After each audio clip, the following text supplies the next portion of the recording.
Madam, আমি আপনাকে বাচ্চা দিতে পারবো। তো ভাইটার একটা ছাগলের খামার আছে, ওইখান থেকে একটা ছাগলের বাচ্চা গিফট দেওয়ার জন্য বলতাছে।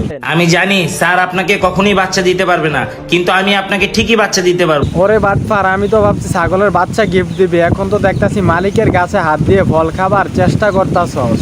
অত্যন্ত উত্তম প্রস্তাব দেশ। স্যার, আমার নিজের প্রতি আমার অনেক ভরসা, আমি ম্যাডামকে ঠিকই বাচ্চা দিতে পারবো। ভাই, এদের কথা আপনারা কিছু মনে করবেন না। রাশিয়ার যুদ্ধের মতো এদের ভিডিওর মধ্যে কিছু রহস্য লুকিয়ে আছে, যা আজকে আমি আপনাদের মাঝে তুলে ধরবো। আপনি সব খুলে বলুন। ভিডিওটা সত্যি মজা করে বানানো হয়েছে, কেউ সিরিয়াস নিয়ে আনফলো করেন না। না না, এসবের কোনো প্রয়োজন নেই। তোর এত বড় সাহস, তুই আমার বউকে বাচ্চা দিতে চাস? ভাইজান, এমন সাহস তখন হয় যখন নিজের বিসি অন্যের তেলে ভেজে খায়। তো আজকের ঘটনা হচ্ছে, বাসার কাজের লোক কিভাবে যে জানতে পারে তার স্যারের নাকি ব্যক্তিগত সমস্যা আছে, যার কারণে তার ম্যাডামের ঘরে বাচ্চা দিতে পারতেছে না। আমি জানি আপনার কমতি আছে আর ম্যাডামের বাচ্চা লাগে। আরে বেটা, তোর স্যারের কিছু কমতি থাকে, ওইটা পূরণ করার দায়িত্ব কি তোকে দেওয়া হয়েছে? আবার কেউ বউ দেশে রেখে যদি বিদেশ চলে যায়, তারপরে যদি ডাকে, এটা হলো অন্য ব্যাপার।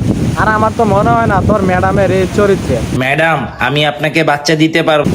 কি কনফিডেন্স দেখছেন ভাই? স্যার, আমার নিজের প্রতি আমার অনেক ভরসা, আমি ম্যাডামকে ঠিকই বাচ্চা দিতে পারবো। ভাই, তোর কারণে আজকে কলিকাতা হারবাল চাঙ্গে উঠছে, এই জন্য তোকে মামলা খাইতে হবে, দেখিস। মনে হয় ভেজাল হবে। এখানে ভাইটা তার ম্যাডামকে বাচ্চা দেওয়ার কথা বলে, পরে তার স্যার শুনে ফেলে। আল্লাহ, স্যার তো শুনে ফেললো। পরে স্যার টয়লেটে যাওয়া বন্ধ করে দেয়, কারণ সবার আগে বউ। কি, তুই আমার বউকে বাচ্চা দিবি? দাঁড়া, তোর সাহস কত বড় হবে না?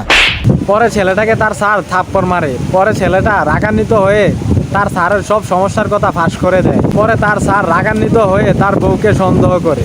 ও কিভাবে জানে আমার ভিতরে? ওইটা মেন বিষয় না, বিষয়টা হচ্ছে এটা, একটু লক্ষ্য করেন ভালো করে। ওকে আমি রাস্তা থেকে টোকাই নিয়ে আসছি। রাস্তা থেকে টোকাই নিয়ে আসছেন, ওই টপিকটা মাথায় রাখেন। এই টপিক নিয়ে পরের ভিডিওতে আসবো। আপনার মাইন্ড এত নিচু, আমাদের দুইজনকে নিয়ে আপনি এত খারাপ কথা বলতেছেন। আমি জানি স্যার আপনাকে কখনোই বাচ্চা দিতে পারবে না, কিন্তু আমি আপনাকে ঠিকই বাচ্চা দিতে পারবো। एकदम इन्होंने वक्त बदल दिया, जज्बात